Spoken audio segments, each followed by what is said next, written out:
Hey guys, Richard at Ride and Zoom here. Apologise for the poor lighting, not the lamp above, and cannot get rid of the lights glare at all.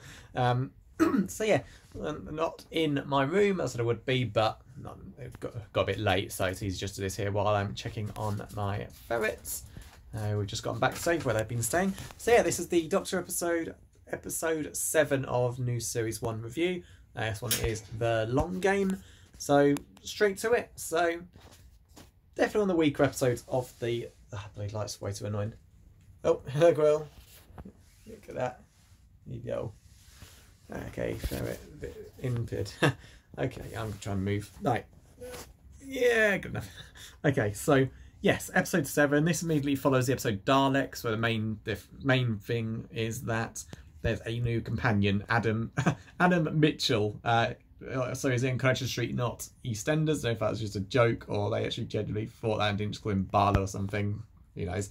But yes, this is his episode. So plot is Dr. Rose and Adam go to the future at the year 200,000 and they're on a space station and they find out that everything's not right at all. I'll just stand. I think there's lighting. It's really, really annoying. Okay, that will do. So yes, yeah, but in the year 200,000, something's wrong. There's like, it's sort of a human-based space station. You know, the whole of Earth's whole of Earth is basically advancing massively. Think Coruscant from Star Wars, where like the whole planet is basically a giant city. That's pretty much what you've got going there.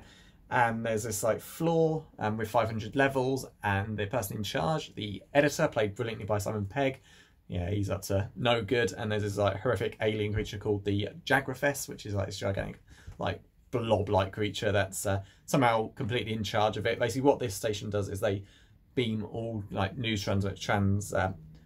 stations down to Earth, and they just got all the power and they just take it over themselves. So that's pretty much the plot. How do they stop that? And is Adam also good enough to be a companion? Answer is no, he's not. And it's a really good idea. He basically gets tempted to doing the thing that Doctor would never ever approve of. Basically, he finds a way to learn all the secrets of the future, such as which processors are really valuable to invest in, and tries to learn all that. He basically gets this chip in his head when it basically opens up, showing the brain, and the information can get beamed in. Problem is, though, the editor uses it to get all his knowledge about the Doctor, and basically, after he's taken prisoner, plans to use all his knowledge to pretty much completely change history. It's also, Adam had no idea if things would get that bad, but yeah, he broke the main rule, which is not to actually do anything like that, not to use your knowledge of the gift of time travel to your advantage.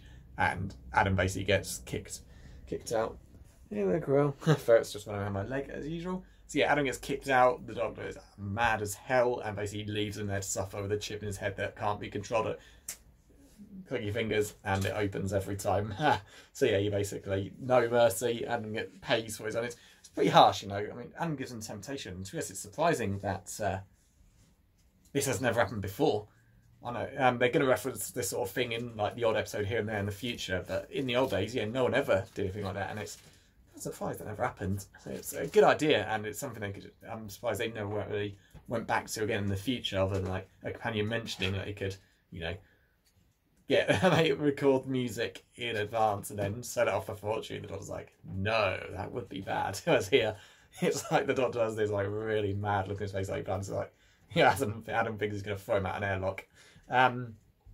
So yeah, that's basically his story. So it's kind of a shame this character only got 2 episodes because he basically got kicked out for bad behaviour. And yeah, I know there are comics which shows him basically wanting revenge against the Doctor, in a way for good reason. But we never really had that happen, so it's kind of just that really. He gets these 2 episodes and he's gone and never seen again. But otherwise, yeah, it's a good episode. So the top floor is this graveyard where people are murdered and used as like dead, living dead slaves. The editor gets killed at the end. Good riddance. And Doctor just leaves, assuming that now that all the lies have been stopped, the human race will accelerate and everything will be better. So in the future, but then yeah, will they ever go back to the year 200,000 or just after?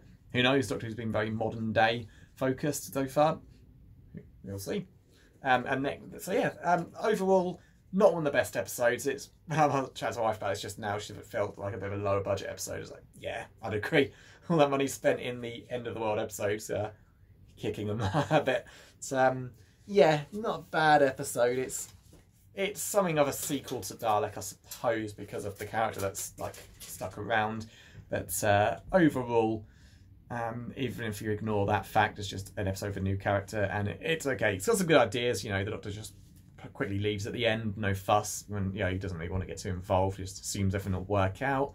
Once he leaves, you've got like the Mauricio messing up, but doing the right thing in the end, because one of the women stops this whole thing from happening by actually like listening and like thinking for herself effectively.